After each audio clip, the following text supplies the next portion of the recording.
अस्सलाम वालेकुम नाज़रीन, आज मैं फिर आपकी खिदमत में हाज़िर हूँ एक अनदर सेक्शन के साथ। ये जो सेशन हमारा आज का है, ये फ़ीमेल्स के ख़वातीन के मुतालिक है एसेंशियली। अक्सर ख़वातीन को बहुत सारी आपके ज़नाना ऑर्गन्स के अंदर, वेजाइना के अंदर, यूट्रस के अंदर प्रॉब्लम्स होती हैं। माहवारी के हिसाब से, हैज़ के हिसाब से, पीरियड्स के हिसाब से, जो भी आप वर्ड आप यूज़ करते हैं अपनी नॉर्मल लैंग्वेज में, उसके हिसाब से काफ़ी प्रॉब्लम्स होती हैं और अक्सर लोग जो होते हैं उनको पता नहीं होता, शर्म की वजह से, लिहाज़ की वजह से, लैक ऑफ इन्फॉर्मेशन के की वजह से या डॉक्टर के पास उनकी सहूलत नहीं होती है, जाने की जगह नहीं होती है कहीं, तो वो नहीं पूछ पाते हैं, नहीं मालूम कर पाते हैं। तो as a result of that क्या होता है कि बच्चियाँ जो हमारी हैं, वो माँ-बाप से भी सवाल नहीं पूछ पाती हैं, माँ सही एक्सप्लेन नहीं कर पाती हैं। तो आज हम बात करेंगे सिक्रीशंस के बारे में कि सिक्रीशंस जो होती हैं जो हमारे वेजाइनल एरिया या अंदाम दहानी जिसे कहते हैं, वहाँ से जो होती हैं, उसमें नॉर्मल क्या है, एबनॉर्मल क्या है, कब ऐसा होना चाहिए कि डॉक्टर के पास आप जाएँ, आप इन्फॉर्मेशन मालूम करें कि ये एबनॉर्मल है, कोई इन्फेक्शन तो नहीं है, कोई और वजह तो नहीं है। तो टाइम ज़ाया किए बगैर हमारी जो गेस्ट हैं आज की डॉक्टर वलेटी हैं, इनका इंट्रोडक्शन पहले करवा चुकी हूँ आपसे, फैमिली मेडिसिन की डॉक्टर हैं, इनका काफ़ी एक्सपीरियंस है यहाँ पे 14 प्लस इयर्स हमारे साथ हॉस्पिटल में काम करते हुए और ये हमें आज बताएँगी इन्फॉर्मेशन देंगी और एजुकेट करेंगी एसेंशियली कि नॉर्मल डिस्चार्ज जो होता है वेजाइनल एरिया से, अंदाम दहानी से, वो क्या होता है, नॉर्मल सिक्रीशंस क्या होती हैं और कब वो है किसी बीमारी की इत्तला दे सकती हैं। तो डॉक्टर वलेटी मैं आपको फ़ौरन स्क्रीन पे वेलकम करती हूँ एंड हियर वी आर, आप हैं लाइव। Hello, कैसी हैं आप? I'm doing good. How are you? अल्हम्दुलिल्लाह गुड, ठीक है। नमस्ते। Namaste. चल Salam alaikum. वालेकुम सलाम। चलिए डॉक्टर वलेटी शुक्रिया बहुत-बहुत आपका फ़र्स्ट ऑफ ऑल कि आप आईं एंड आई नो कि थोड़ा-सा हिंदी, उर्दू में थोड़ा हमें आगे-पीछे होगा लेकिन हमारी जो ऑडियंस है, जो हमें अवाम है, वो इंडिया में, पाकिस्तान में, बांग्लादेश में हर जगह हमें सुन रही होती हैं, तो सबको ही इससे फ़ायदा होगा। और जहाँ पे थोड़ा बहुत हमें लगेगा कि हम इंग्लिश बहुत बोल रहे हैं, तो मैं कोशिश करूँगी मैं वहाँ पे उर्दू में थोड़े वर्ड्स एक्सप्लेन कर दूँ। ठीक है? ठीक है. मेरी ठीक है। Hindi it's not too good, so I'll mainly speak in English and I'll take your ठीक है। help with translation. ठीक है, बिल्कुल सही है। चलें, तो डॉक्टर वलेटी जो ये वेजाइनल डिस्चार्जेज़ होती हैं, अक्सर बच्चियाँ जब बड़ी होती हैं, 9 साल की, 10 साल की, 11 साल की, जब हमारी प्यूबर्टी आ रही होती है या पीरियड्स कहते हैं हम या मेंस्ट्रुएशन कहते हैं, उर्दू में हैज़ कहते हैं, माहवारी कहते हैं। तो जब ये सिलसिला शुरू होता है, तो एक सिक्रीशंस नॉर्मल कुछ होती हैं जो कि शुरू होती हैं, लेकिन बच्चियाँ घबरा जाती हैं, उनको समझ में नहीं आता कि ये क्या है? और तो पहला सवाल जो मैं आपसे करूँगी वो कि नॉर्मल डिस्चार्ज क्या होता है वेजाइनल एरिया से? Okay. So, vaginal discharge is basically a discharge that is produced by the glands of the cervix and the vagina. ठीक है, And it is very normal. This is the effect of estrogen on the glands of the cervix and the vagina. And ठीक it's है। generally composed of all the dead cells that our body tries to get rid of, plus hmm, hmm, also certain bacteria that reside in the vagina. So, ठीक है, ये काफी normal है और it just shows that our cervix and vagina is functioning normally under the influence of estrogen. ठीक है। और इसके काफी सारे वजह होती हैं। functions हैं. The vaginal अच्छा, discharge has a lot of functions. Firstly, it helps to keep the vagina very moist and ठीक है, keeps it lubricated. And the vaginal discharge generally has a very acidic pH. So the pH generally is like between 3.8 to 4.5. So hmm, hmm, this acidic pH tries to keep the vagina, it protects it from various other infections. So having it is considered normal.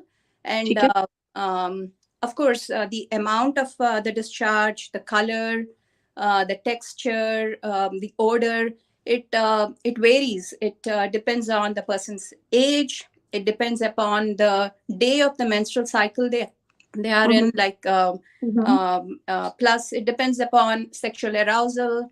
It ठीक depends है, upon whether they are pregnant or whether they are breastfeeding. ठीक है, So, or whether they are on birth control pills. ये काफी सारी चीजें उस vaginal discharge को affect करती हैं. So, I will discuss, during your menstrual cycle, during your menstrual, the days, the 21 days or hmm, hmm, 35-day cycle, how the discharge varies. We can go through that. ठीक है, That will help us differentiate, is it normal or if it is abnormal. ठीक है. तो जैसे कि as soon as the woman or the girl has her period, between day 1 to day 10 the discharge is sort of thin, it is colorless, but जब 10th day to 15th day होता है, the discharge is much thinner and it is much more in quantity. So generally the discharge would be like about a teaspoon, 5 ml, something like that on a daily basis. But around the time of like the 14th day, it is much more. So you can even have discharge 30 times the normal.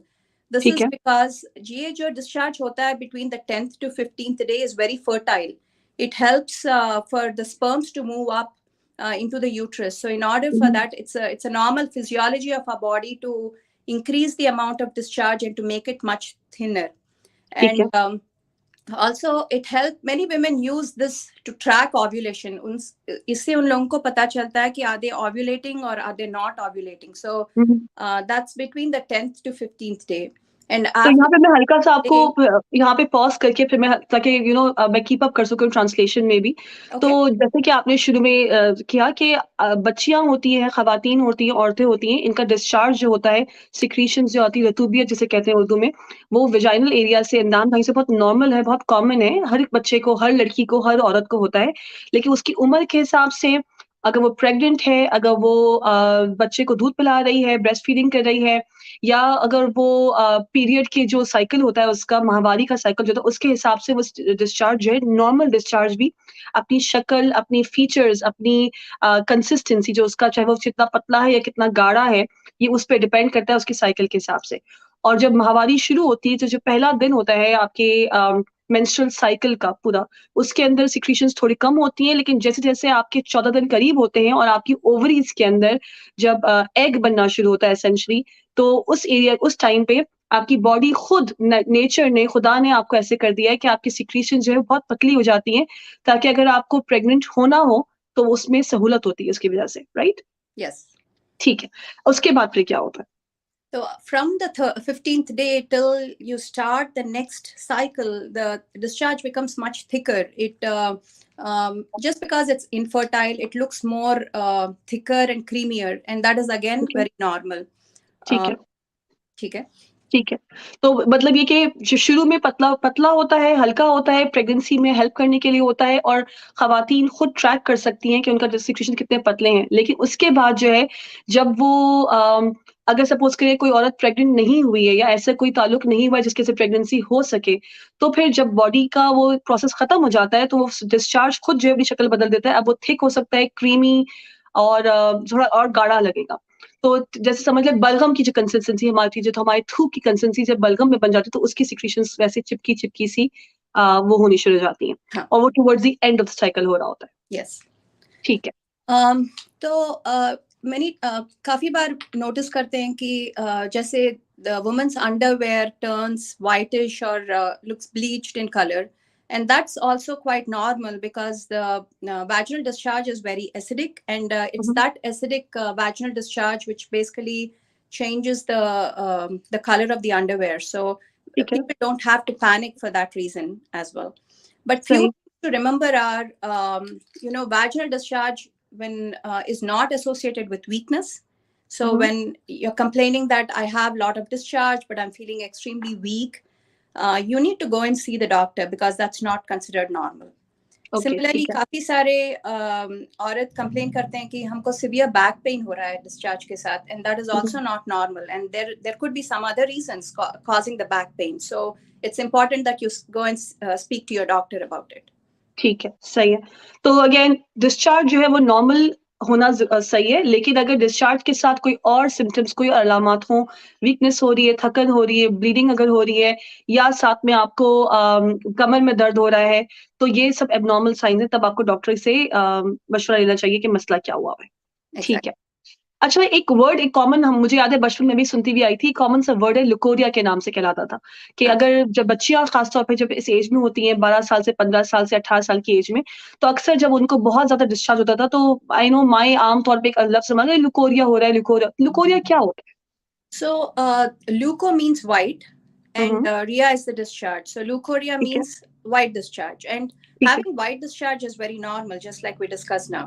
But as we go on discussing more, I will try to differentiate what kind of leukorrhea is normal and what is abnormal.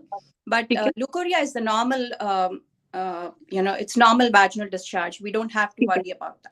ठीक है, तो परेशानी की बात नहीं है leucorrhoea, सही।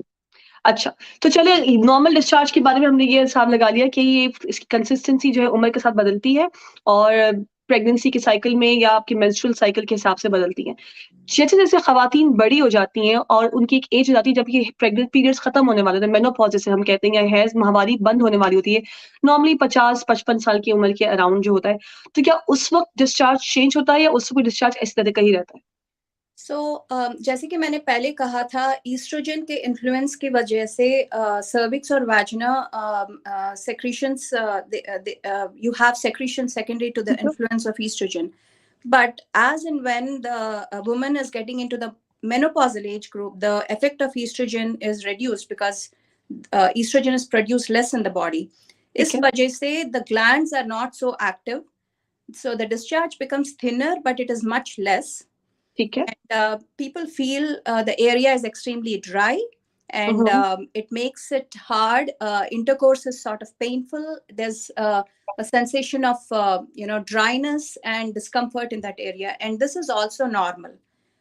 But ये याद रखना बहुत जरूरी है कि when a woman attains menopause, we define menopause as not having periods for 1 full year, like 365 days. If they have not had periods, it's considered menopause. But after that 1 year of not having periods, if she has some kind of a bloody discharge, that is considered abnormal. And it is very important when you notice bloody discharge to go and talk to your doctor, because it could be associated with serious conditions. It can be associated with endometrial hyperplasia, where there is just increased thickness of the endometrium, or it can also be associated with endometrial cancer. So that is something that is worrisome, and they have to be talking to their doctor about it. ठीक है, तो again हमारी जो Urdu speaking Hindi speaking audience है उनके लिए मैं फिर वही रिफ्रेस कर देती हूँ उर्दू में थोड़ा सा, कि अगर जैसे-जैसे खवातीन जब जवानी होती है शुरू, तो आपकी बॉडी में हार्मोन्स डेवलप होते हैं एस्ट्रोजन के नाम से, तो उसकी वजह से आपका जो वेजाइनल एरिया है, जो पूरा फीमेल का जो ऑर्गन सिस्टम है, नेचर ने, खुदा ने हमें ऐसे बनाया है कि उसके अंदर मॉइस्चर होता है, ताकि आपको प्रेग्नेंट होने में और जो आपके जिनसी ताल्लुकात होते हैं सेक्स के अंदर, इसमें डिस्चार्ज की वजह से लुब्रिकेशन होती है। लेकिन जैसे-जैसे आपकी उम्र बड़ी हो रही होती है और आप मेनोपॉज़ की तरफ जा रहे होते हैं, तो आपकी बॉडी के हार्मोन्स कम हो रहे होते हैं। जब हार्मोन्स कम हो जाते हैं, तो एस्ट्रोजन के जो इफेक्ट है आपके वेजाइनल एरिया में, जो एस्ट्रोजन की जो आपकी जो अंदाम दहानी है, सर्विक्स का जो एरिया, उसके अंदर जो खत्म हो जाता है, तो उसकी वजह से पूरा वेजाइनल एरिया में ड्राइनेस शुरू हो जाती है और सिक्रीशंस जो होती हैं वो थोड़ी कम क्वांटिटी की हो जाती हैं।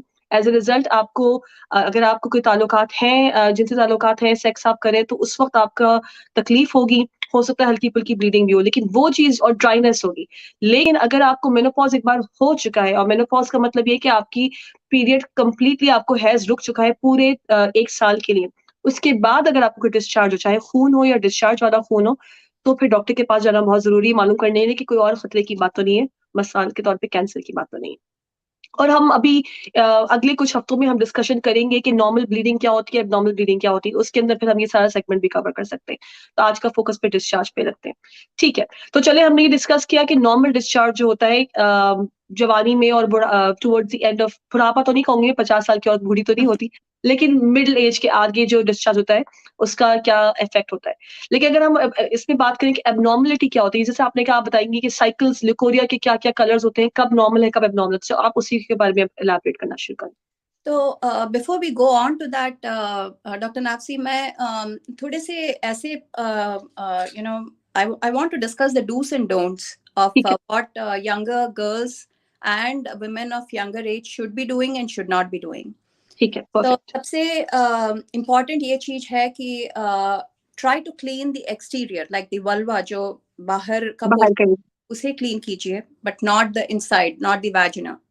ठीक है। Because by doing that, जो अंदर का जो protective bacteria होता है, जो acidic pH होता है, we alter that, and that can result in various abnormal vaginal discharge. I won't say infection, but different abnormal vaginal discharge. So, and try to use very mild soaps, very like warm water, not hot water.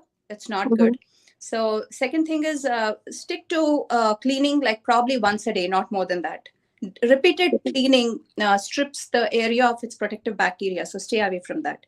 Similarly, there are a lot of costly products that are sold which have some perfumes, which have different kinds of lubricants, so stay away from those. Similarly, we also hear about douching. It's something that they use to clean the inside of the vagina. Completely stay off douching. It's not good. एक और बात ये है कि maintain good sexual hygiene, which means try to have vaginal intercourse, not oral or anal intercourse. Those are not healthier practices. Similarly, stick to one partner, not multiple partners. Or it's always good to know the partner's history. And if your partner has certain conditions, certain rashes, it's better to first get it checked out before we perform intercourse. Condoms are something that I would strongly encourage to use, because condoms have known to prevent certain kinds of infections. And the other thing is bubble baths, usage of tampons. These are things to stay away from. And then do not wear tight clothing, tight underwears, things like thongs for a prolonged duration of time, because these are also not healthy. And try to stick to cotton underwears, especially in tropical climates like in Pakistan, India, Bangladesh, where it's so hot many times in the year. ठीक है, तो again Urdu में फिर मैं वही अगर हल्का सा रिफ्रेश करूं तो कोशिश करें कि आप सफाई से पानी से करें, हल्का जो नीम गर्म पानी होता है वो यूज करें। गर्म बहुत सख्त गर्म जो खौलता हुआ पानी होता है उसको तो यूज करने की जरूरत है ही नहीं। सफाई जो होती है वो बाहर बाहर से होनी चाहिए। वेजाइना के बारे में वो कॉमन वर्ड जो यूज होता है कि it's a self cleaning oven. आपको हल्का सा बस उसको वो खुद ही अपनी सफाई कर लेता है, आपको खुद घुस के अंदर डूचिंग करने की या केमिकल्स डाल के साफ करने की जरूरत नहीं है। एक्सटीरियर जो बाहर बाहर की सफाई होती है, जो नॉर्मल पानी या से आप जैसे शावर में अगर आप इस्तेमाल करेंगे, जो पानी का जो नॉर्मल गुजर जहां से होता है बस वो काफी होता है। अगर आप सोप्स यूज कर भी रहे हैं तो कोशिश करें खुशबू के बगैर वाले, परफ्यूम्स के बगैर वाले आम सोप जो होता है उसी को यूज करें, वरना पानी अकेले भी काफी होता है इस एरिया की सफाई के लिए। और अंडरवेयर अगर आप पहने तो कोशिश करेंगे मलमल के कपड़े के अंडरवेयर पहने, क्योंकि उससे जो है आपकी ब्रीदेबल वो मटेरियल में सांस आ रही होती है, हवा आ रही होती है, तो उसकी वजह से आपकी वेजाइनल हेल्थ जो है वो अच्छी रहती है। अब मजीद जो आपने इंपॉर्टेंट पॉइंट्स बताए हैं कि जिनसी ताल्लुकात जो होते हैं, जो नॉर्मल तरीका कार है जिनसी ताल्लुकात का, उन्हीं को प्रैक्टिस करें। और अगर टाइट थॉन्ग्स या टाइट अंडरवेयर ज्यादा लंबे ऐसे तक ना पहने तो उसकी वजह से भी वेजाइनल हेल्थ इंप्रूव होती है। ठीक है, और मैं ये वाला पॉइंट फिर से आपने जो दो बार आपने मेंशन किया लेकिन मैंने ट्रांसलेट नहीं किया बच्चियों के लिए, कि खास तौर पे जब आप अंडरवेयर जब पहन रहे होते हैं और आपको नजर आता है कि अंडरवेयर का ब्लीचिंग इफेक्ट है या सफेद हो गई है वो एरिया, तो वो नॉर्मल है। वो बेसिकली बता रहा है कि आपकी बॉडी की जो सिक्रीशंस हैं वो नॉर्मल हैं, जो कि तेजाबी तरीके से होती हैं, जिसकी वजह से आपकी अंडरवेयर का जो है वो कलर बदल रहा होता है और सिक्रीशन नजर आ रही होती है। तो जब बच्चे घबरा जाते हैं देख के कि ये पता नहीं क्या हो रहा है, मुझे एसिडिक डिस्चार्ज क्यों हो रहा है, वो एसिडिक डिस्चार्ज, तेजाबियत वाला डिस्चार्ज जो है वो एक्चुअली नॉर्मल है, वो आपकी बॉडी के लिए हेल्थी है, उसको बदलने की जरूरत नहीं है। ठीक है, अच्छा यहीं पे एक सवाल जो इसी टॉपिक से पूछा है किसी ने, मैं वो भी साथ ही पूछ लेती हूँ कि सवाल ये आया है कि जो अगर किसी को डिस्चार्ज है तो वो क्या पैंटी लाइनर पैड्स जो होते हैं वो पहनने चाहिए? तो डिपेंड्स ऑन कितना डिस्चार्ज हो रहा है। So it is absolutely okay to wear panty liners, especially जैसे मैंने कहा था पहले कि ओव्यूलेशन के टाइम पे डिस्चार्ज काफी बढ़ सकता है, तो it could be very uncomfortable if sometimes you don't wear a panty liner, तो आप जरूर पहन सकते हो, but just that change it frequently so that it's not moist all the time, and because the moisture in there can cause skin irritation and that can also cause fungal infections on the skin. So just to prevent that, it's better to change it often. ठीक है, and again हमने last time जब हमने UTI का discussion किया था तो मैंने ये पॉइंट बच्चियों के लिए भी कहा था कि डेली अंडरवेयर चेंज है is always a good idea, because it will allow कि आपका एक तो फ्रेश अंडरवेयर भी आपने पहनी हुई है और फिर अगर आपको डिस्चार्ज के मसले हैं तो आप इन्फेक्शन का रिस्क और कम कर सकते हैं। तो बहुत ही जरूरी है कि अगर आप हाइजीन को, सफाई को हम अगर प्रैक्टिस कर रहे हैं तो सफाई के लिए बहुत जरूरी है कि आप डेली अंडरवेयर चेंज करें और कोशिश करें मलमल की, कॉटन के अंडरवेयर पहने ताकि वो ब्रीदेबल मटीरियल हो। ठीक है, चलिए, तो ये तो आपने हाइजीन की और गुड प्रैक्टिस के बारे में बता दिया कि अगर वेजाइनल हेल्थ मेंटेन करनी है, नाम दहानी की हमें हेल्थ मेंटेन करनी है तो क्या तरीक़ेकार होना चाहिए एक औरत का, एक बच्ची का, जिसकी वजह से इन्फेक्शंस के चांसेस कम हो सकते हैं? ठीक है। तो अब आप नेक्स्ट आप इन्फेक्शंस के बारे में डिस्कस करेंगी या आप बताएँगी कि let's put it like this कि एब्नॉर्मल डिस्चार्ज क्या होता है? ओके, तो सबसे पहले इट्स माय रिक्वेस्ट दैट जब आपको कुछ अलग लगे तो go and talk to the doctor. Don't self-diagnose. That's very important. So abnormal कब कहते हैं discharge को? When is it called abnormal?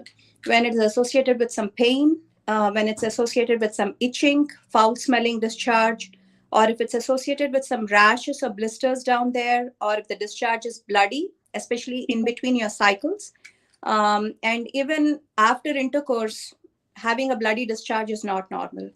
तो जब ऐसी चीजें आप ऑब्जर्व कर रहे हो तो go and talk to your doctor so that they can do appropriate tests and figure out is the discharge associated with an infection or if it is associated with certain other practices that we just discussed. Like sometimes you could get discharge from overusing of soaps, using chemicals due to douching. So they can figure out if it's associated with that condition or if it is also associated with an infection. So go and seek help. ठीक है, सही है। तो again Urdu में फिर मैं वही कहूँगी कि अगर आपके डिस्चार्ज जो है, नॉर्मल डिस्चार्ज होता है, उसमें तकलीफ नहीं होनी चाहिए क्योंकि वो बॉडी का आपका एक नॉर्मल निज़ाम है, जो कुदरत ने बनाया है, तो आपको तकलीफ नहीं होगी। वो सिर्फ डिस्चार्ज होगा, हो सकता है आप अनकंफर्टेबल हो, सिक्रीशन जब ज़्यादा हो रही हो, लेकिन उससे तकलीफ नहीं होनी चाहिए। लेकिन अगर आपको तकलीफ हो रही है, मसलन ये कि दर्द हो रहा है, इचिंग हो रही है, रैश डेवलप हो रहा है, पिंपल्स बन रहे हैं आपके उस एरिया के अंदर या छाले जिसे हम कहते हैं, अगर वैसे कुछ चीज़ बन रही है रैश की तरह की, तो फिर ये बहुत और या ब्लीडिंग अगर हो रही है साथ में, तो भी ये बहुत इंपॉर्टेंट है कि आप डॉक्टर से चेक करवाएँ, क्योंकि ये किसी इन्फेक्शन की या किसी और बात की निशानी हो सकती है। ठीक है। तो एक एक तो होता है कि नॉर्मल इन्फेक्शंस होते हैं, जो कि हमें throughout our life we can develop it, चाहे हमारी बॉडी के पीएच चेंज हो रहा है उसकी वजह से, और एक होते हैं कुछ जिनसी इन्फेक्शंस होते हैं। तो हम जिनसी इन्फेक्शन के ऊपर तो इस वक्त नहीं डिस्कशन करेंगे। नॉर्मल जो इन्फेक्शंस बच्चों को औरतों को हो सकते हैं, वो क्या होते हैं और उनकी क्या डिस्चार्ज की क्या कोई खुसूसियात होती हैं कि आपको अगर इस तरीके का हो तो ये इन्फेक्शन है, अगर इस तरीके का हो तो ये इन्फेक्शन है? ठीक है, सो सबसे पहले I am going to talk about candida. Candida is basically a fungal infection. So the discharge during when a person has a candidial infection is thick and clumpy. Just in medicine, unfortunately, we associate these discharges and other things with some kind of a food ingredient that we eat. So this is called cheesy, curdy kind of a discharge. And then again, to remember, this is not a sexually transmitted disease. Though it's an infection, it's not sexually transmitted. So we don't have to treat the partner for this. If you treat the woman, that's more than enough. And agar aisa discharge, despite treatment, if you notice that this is happening again and again, then it is important that you go and get your blood sugars checked because it's commonly associated with diabetes. So do you want to translate it here or should I move? हाँ, तो नहीं, तो इसमें फिर मैं वही कहूँगी कि अक्सर ख़वातीन को जो जिनसी ताल्लुकात के बगैर डिस्चार्ज होता है, वो बेसिकली अगर आपको लगे दही जैसा या चीज़ जैसा व्हाइट है, थिक डिस्चार्ज है, तो वो आम तौर पे एक इन्फेक्शन है, फंगल इन्फेक्शन जिसे कहते हैं कैंडिडियासिस, उसकी वजह से होता है। इसका इलाज बहुत सिंपल होता है, इसका इलाज सिर्फ औरत को ही करवाना होता है, मर्द को इसके इलाज की ज़रूरत नहीं होती, इसका ताल्लुक आपके ताल्लुकात से नहीं होता। लेकिन अगर आपको ये बार-बार ये इन्फेक्शन अगर हो रहा हो, तो बहुत ही इंपॉर्टेंट है कि आप अपनी शुगर चेक करवाएँ कि आपको डायबिटीज़ या ज़ियादतीस तो नहीं हो गई। ठीक है। अगेन ये बहुत कॉमन डिस्चार्ज, इसमें इचिंग भी हो सकती है। हाँ, तो सिम्टम्स पहले डिस्कस करते हैं। जैसे कि मैंने कहा, ये discharge is clumpy, cheesy, curdy discharge. Itching is the predominant symptom, so it is terrible how much itching goes on with candidial infection. And then sometimes you could also notice some redness and swelling in that area. So these are the two main things. Pain is not like a predominant symptom, but sometimes people can present with varying degree of pain. So these are the symptoms of candidial infection. ठीक है, तो खुजली होना, खारिश होना, सूजन feel होना, हल्का सा एरिया लाल आपका हो जाए, आपको दही जैसा या चीज़ जैसा डिस्चार्ज हो रहा हो, तो ये कैंडिडा इन्फेक्शन होता है, फंगल इन्फेक्शन है। इसका इलाज बहुत सिंपल है, इसकी दवाइयाँ आराम से ओवर द काउंटर भी मिल जाती हैं। अगर आपको समझ में आएगा तो आप डॉक्टर से पूछेंगे, आपको दवा आराम से मिल जाएगी। और इसका इलाज भी बहुत सिंपल, लेकिन अगर बार-बार हो तो फिर जो है आपको डायबिटीज चेक करवाने की जरूरत है। ठीक है। Causes क्या होते हैं? So stress is one of the factors that can precipitate this. ठीक है। Similarly, जैसे मैंने कहा था डायबिटीज, हम्म तो आजकल थोड़े से डायबिटिक मेडिकेशंस भी हैं जो which cause glucose spilling into the urine. उनके ब्लड शुगर्स नॉर्मल हो सकते हैं, but there is glucose in the urine, and so while if your sugars are normal and you're still having vaginal infections, like candidal infections, you may have to talk to your doctor about changing your medications, because those are causing glucose to spill in the urine and causing you to have a candidal infection. Similarly, some certain conditions require a person to be on prolonged courses of antibiotics. And antibiotics alter the flora, the normal bacteria in the vaginal area, and can precipitate infection. So that's another thing to keep in mind. If you're on prolonged antibiotics and you're having this clumpy, cheesy discharge, it's probably a candidal infection. Similarly, काफी सारे लोग जिनको cancer होता है, they are immunocompromised. They're also on medications that cause immunosuppression. काफी सारे auto immune conditions हैं जिसमें प्रेडनिसोन वगैरह पिल्स देते हैं, जिसकी वजह से इम्यूनिटी कम होता है. That can also cause candidial infection. Pregnancy is another thing that can cause candidial infection. So these are the different conditions that can cause candidial infection in the women. So always get checked out. ठीक है, सही है. तो again pregnancy, अगर आप किसी दवा के ऊपर जिसकी वजह से आपकी इम्यूनिटी खत्म हो रही है, आप कैंसर की दवा ले रहे हैं, या अगर आपको डायबिटीज की दवा मिल रही है जिसकी वजह से ग्लूकोज जो है वो यूरिन में खारिज हो रहा है, तो ऑल ये सब कंडीशंस जो है ये इसकी वजह से भी आपको इन्फेक्शन का रिस्क बढ़ सकता है. जरूरी नहीं कि ये सारी कंडीशंस हों, लेकिन बार बार अगर आपको हो रहे हो तो मोस्ट लाइकली ये कंडीशंस होंगी. आपकी बॉडी का सिस्टम इस तरह से ऑल्टर हुआ हुआ है, इसलिए आपको कैंडिडा इन्फेक्शन बार बार हो रहा है उस जगह के ऊपर. ठीक है, तो ये तो एक आम डिस्चार्ज है जो जिनसी ताल्लुक से उसको ताल्लुक नहीं होता. ठीक है. So how diagnosis is done basically by microscopic examination. जैसे कि आप डॉक्टर के पास जाएंगे तो they can take some swabs and then see what's going on, and KOH mounting कहते हैं इसको. जैसे potassium hydroxide, if you put it in the specimen, it dissolves the rest of the cells, and then you can just see the hyphae of the Candida albicans. So diagnosis is through microscopic examination. ठीक है. लेकिन अक्सर उसमें हम clinical diagnosis भी हो सकती है. अगर किसी को ऐसा हो रहा है तो क्या जरूरी है कि वो डॉक्टर उसको चेक करेगा, या अगर वो जो हिस्ट्री है जो आप अलामात बता रहे हैं उसी के बेसिस पे भी डायग्नोसिस हो सकती है? हाँ, हिस्ट्री की वजह से, लाइक एक बार अगर चेक किया है और दूसरी बार सिम्टम्स काफी सिमिलर हैं, तो we don't really have to test every time. They can try over the counter medications, and if it's not getting better, then they can come and then we can figure out why it is not helping. ठीक है, सही. और treatment Candida का काफी simple होता है, मगर we prefer to treat topically through anti fungal medications, क्योंकि ये जो ओरल एंटी फंगल्स होते हैं, they do affect the liver, they cause elevation in liver enzymes, and it's not the preferred treatment of choice, especially during pregnancy. And also, various other immunocompromised conditions and cancer which affect the liver, we prefer to keep it topical, because it doesn't, that's the preferred mode of treatment. ठीक है. तो again इलाज भी बहुत simple है इसका. तो आमतौर पर दवाइयाँ मिल जाती हैं जो कि आपको बेसिकली लोकली लगानी होती हैं, उसको खाने की जरूरत नहीं होती, बस वो एप्लीकेशन उसकी होती है और उसी से इलाज हो सकता है. लेकिन और डॉक्टर्स उसी वक्त आपको दवा देंगे जब उनको लगेगा कि इलाज इसकी वजह से नहीं हो पा रहा. लेकिन आमतौर पर पहला जो हमारा तरीका है वो टॉपिकल एप्लीकेशन, जो लोकल दवाइयाँ लगाने वाली होती है वही हम लगाते हैं. क्रीम जो होती है जैसे कहते हैं, ऑइंटमेंट्स. ठीक है. So agla discharge, which is abnormal, again it is not an STD, which we'll talk about, is bacterial vaginosis. So Gardnerella vaginalis एक ऐसा bacteria होता है that actually grows in the vagina.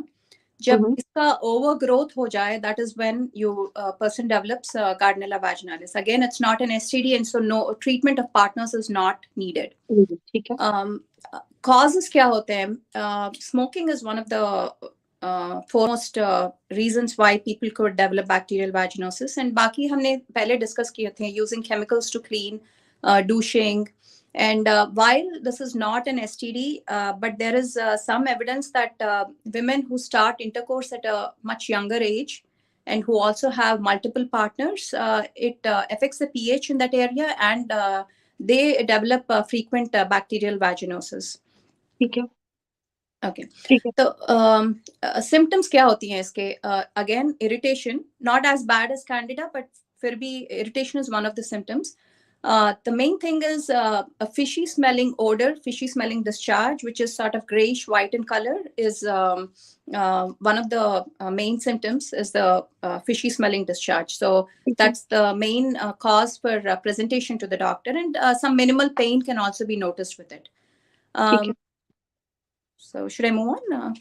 You move on, and I'll go everything together. Okay. Sure. So diagnosis is again microscopic examination.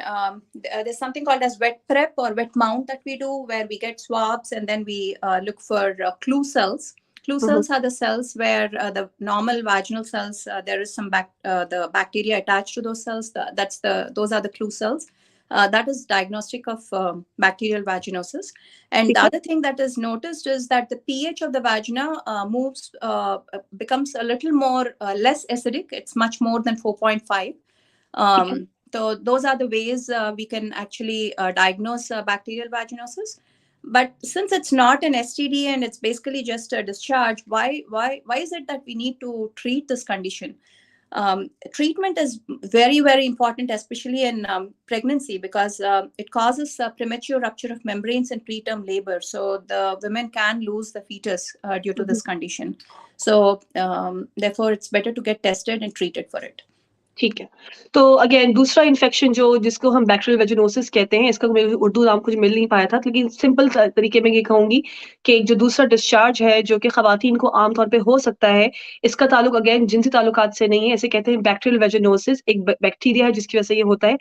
आमतौर पे हमारे जिस्म के अंदर ये बैक्टीरिया नॉर्मली मौजूद होता है, लेकिन अगर इसकी ग्रोथ बढ़ जाए तो ये इन्फेक्शन कॉज कर सकता है. इन्फेक्शन की अलामात ये होंगी कि आपको अगेन हल्की सी इरिटेशन होगी, इचिंग होगी, दर्द फिर भी शायद ना हो, लेकिन जो डिस्चार्ज है, जो आपकी सिक्रीशन जो रतूबियत है, वो सारी उसमें मछली की स्मेल आती है अक्सर, और वो ग्रे से और हल्का सा ग्रे व्हाइट कलर उसका आ रहा होता है. और लेकिन मेन उसकी जो खुसूसियत है वो ये है कि पतला डिस्चार्ज उसमें मछली की बदबू आपको आए, तो वो इस इन्फेक्शन की निशानी होती है. इसका इलाज इसलिए जरूरी है कि अगर आप प्रेग्नेंट हैं तो उसकी वजह से आपकी प्रेगनेंसी में, आपके हमल में नुकसान हो सकता है, इसलिए बहुत जरूरी है कि इसका इलाज हो. इलाज भी इसका बहुत सिंपल है, दवाइयों के मुतालिक होता है. डॉक्टर आपको अगर देखेगा, आप ऐसी अलामात बताएंगे तो डॉक्टर आपको चेक करेगा तो उसकी टेस्टिंग होगी. टेस्टिंग के अंदर उसका पीएच, जो आपकी तेजाबियत है, वो थोड़ी कम हुई भी होती है और वो बैक्टीरिया नजर आ जाएगा, और उसके हिसाब से उसका इलाज बहुत सिंपल तरीके से हो जाता है. अगेन इलाज की जरूरत सिर्फ औरत को है, आदमी को नहीं होती है. रिस्क फैक्टर्स जो आपने बताए उसमें वही है कि अगर कोई औरत है जिसने बहुत यंग एज के अंदर उनका जिनसी ताल्लुकात शुरू हो गए थे, या वो बहुत ज्यादा डूचिंग करती हैं, बहुत सफाई रखती हैं, या उसके अलावा ये कि अगर उनके मल्टीपल पार्टनर्स हो रह चुके, तो ये इन्फेक्शन के रिस्क बढ़ जाते हैं. लेकिन स्मोकिंग जो है वो बहुत कॉमन रिस्क फैक्टर है इसका. तो अगर आप तंबाकू नोशी करते हैं तो आपको इस इन्फेक्शन के रिस्क काफी बढ़ जाता है. ठीक है. Treatment again could be topical or could be systemic with pills. So topical treatment होता है metronidazole. It can be also given as a pill for 1 day or for 7 days. But अगर repeated bacterial vaginosis हो रहा है तो we do a prolonged treatment of time for about 3 months. ठीक है. तो जब metronidazole treatment चल रहा हो, it's important that women don't drink alcohol, because इसके काफी सारे interactions हो सकते हैं, जैसे कि you can feel nauseated, you may want to throw up, palpitations, जैसे दिल में धड़कन. These are things that can happen when you drink alcohol while on metronidazole. So separate those two things.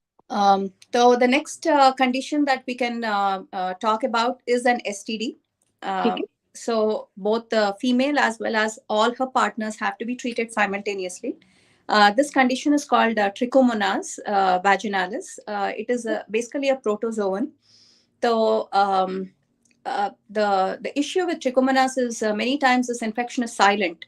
So it just stays in, especially in men, it's very silent. So men are silent carriers. They can transmit it to all the partners that they have had intercourse with. So it's important to recognize this and treat it both in men as well as women. The symptoms क्या होते हैं? Irritation, discharge, greenish discharge is one of the main things, and painful intercourse. These are the main symptoms of trichomonas.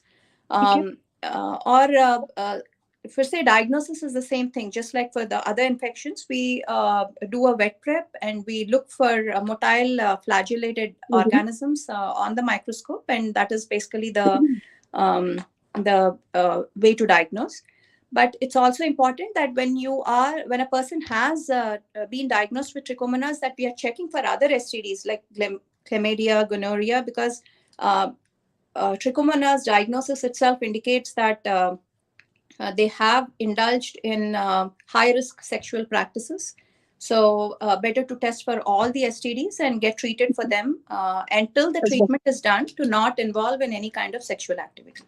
ठीक है, तो तीसरा infection जो है वो जिनसी ताल्लुकात से उसका ताल्लुक है, और वो नॉर्मल तौर पे खवातीन जो है उनको ज़्यादा उसकी अलामात होंगी, मर्दों में अलामात नहीं होती। इसकी वजह से ये इन्फेक्शन जो है बहुत आराम से फैल सकता है। जितने आपके पार्टनर्स होंगे उन सबको ये इन्फेक्शन हो सकता है। और अगेन इसकी अलामात जो औरतों में होंगी वो ये होगा कि उनको तकलीफ होगी, खास तौर पे जिनसी ताल्लुकात या सेक्स के दौरान में। इसके अलावा ग्रीनिश डिस्चार्ज, हरे रंग का डिस्चार्ज इसके अंदर आमतौर पे दिखा जाता है। जब आप ये कंप्लेन करेंगे तो डॉक्टर आपकी टेस्टिंग करेगा। अगेन इसका भी वही उस जगह की सिक्रीशंस को चेक करते हैं माइक्रोस्कोप के अंदर। अगर माइक्रोस्कोप के अंदर वो प्रोटोजोआ नजर आ जाए तो उसका इलाज बहुत सिंपल है। इलाज दोनों मर्दों औरतों सबका होगा, जितने आपके पार्टनर्स उन सबका होगा। लेकिन जरूरी ये है कि अगर आपको ये इन्फेक्शन हो तो आपकी सारी चीजों की टेस्ट हो, जितनी भी जिनसी ताल्लुकात से इन्फेक्शन फैल सकते हैं, चाहे वो क्लेमिडिया हो, गोनोरिया हो। And I will even go to the extent of saying कि अगर आप HIV वगैरह की भी टेस्टिंग करवानी हो, क्योंकि ये हाई रिस्क बिहेवियर है, तो ये सारी जो STD स्क्रीन जो है वो होनी चाहिए। क्योंकि अगर आपको ऐसा कोई इन्फेक्शन हो रहा है तो इसका मतलब है कि आपका ऐसे बिहेवियर है, आपका तरीकेकार इस तरीके का है, या जिसके साथ आपका तरीकेकार है वो इस किस्म का है कि उनका हाई रिस्क बिहेवियर है। तो इस सारे इन्फेक्शन की टेस्टिंग हो जानी चाहिए, ताकि यकीन हो कि कोई और इन्फेक्शन तो साथ में नहीं हुआ जो ज्यादा खतरनाक हो सकता है। हाँ, ठीक है। इसका treatment is basically oral medication. You can't treat it topically. And oral treatment is with metronidazole, and it's given twice a day for about a week. So treatment is simple, but it's the main thing is figure out what are the other infections that are going on and treat them all together. ठीक है, सही है। Okay, तो हमने जो आम जो discharges थे, और अगर हम एब्नॉर्मल डिस्चार्ज से बात करें तो फिर हमारी खवातीन के लिए just to kind of wrap up in a simple way कि आम डिस्चार्ज जो है वो सफेद पतला आपकी मेंस्ट्रुअल साइकिल के हिसाब से हो सकता है। फिर अगर आप प्रेग्नेंट नहीं हुए हैं तो वो थिक व्हाइट डिस्चार्ज हो सकता है। लेकिन at the end of the day उस डिस्चार्ज में कोई तकलीफ नहीं होनी चाहिए। ये नॉर्मल डिस्चार्ज है आपकी उम्र के हिसाब से, आपके मेंस्ट्रुअल साइकिल के हिसाब से। लेकिन अगर आपका डिस्चार्ज जो है वो बहुत ही गाढ़ा दही जैसा या चीज जैसा हो रहा है तो एक कैनेडा इन्फेक्शन, फंगल इन्फेक्शन उसकी निशानी हो सकती है। अगर आपके डिस्चार्ज के अंदर बहुत पतला डिस्चार्ज है लेकिन मछली की बदबू आ रही है तो बैक्टीरियल वेजिनोसिस की निशानी हो सकती है। लेकिन अगर आपका डिस्चार्ज हरे रंग का हो रहा है और उसमें आपको तकलीफ भी हो रही है, साथ में खारिश के अलावा दर्द भी हो रहा है, तो वो एक STD यानी कि जिनसी ताल्लुकात की निशानी हो सकती है। इसलिए बहुत जरूरी है कि अगर आपको फर्स्ट टाइम जब ये डिस्चार्ज हो तो आप डॉक्टर से चेक करवा लें, ताकि पता चल जाए क्या इलाज है। इलाज सिंपल है, इसमें किसी भी इलाज के अंदर कोई बहुत ही एक्सटेंसिव इलाज नहीं है, दवाइयां ही हैं, चाहे वो लोकल हो चाहे वो मुंह से खाने के लिए हो। और जैसे कि आपने एग्जांपल दी कि दवा जो है वो मेट्रोनाइडाजोल है। इनफैक्ट जो लास्ट दो हमने इन्फेक्शन की बात की, इसकी दवा तो आमतौर पर पाकिस्तान में बहुत अवेलेबल है, फ्लैजिल के नाम से। जिसको भी वहां पे डायरिया होता है सबसे पहले फ्लैजिल उठा लेता है, तो इसका भी इलाज फ्लैजिल ही है एसेंशियली। लेकिन बहुत इंपॉर्टेंट है कि आपकी शिनाख्त हो, डायग्नोसिस हो कि किस किस्म का आपको इन्फेक्शन हुआ है, ताकि अगर ये ऐसा इन्फेक्शन है जो कि आपके पार्टनर्स में फैलेगा तो उसका इलाज सही तरीके से हो सके।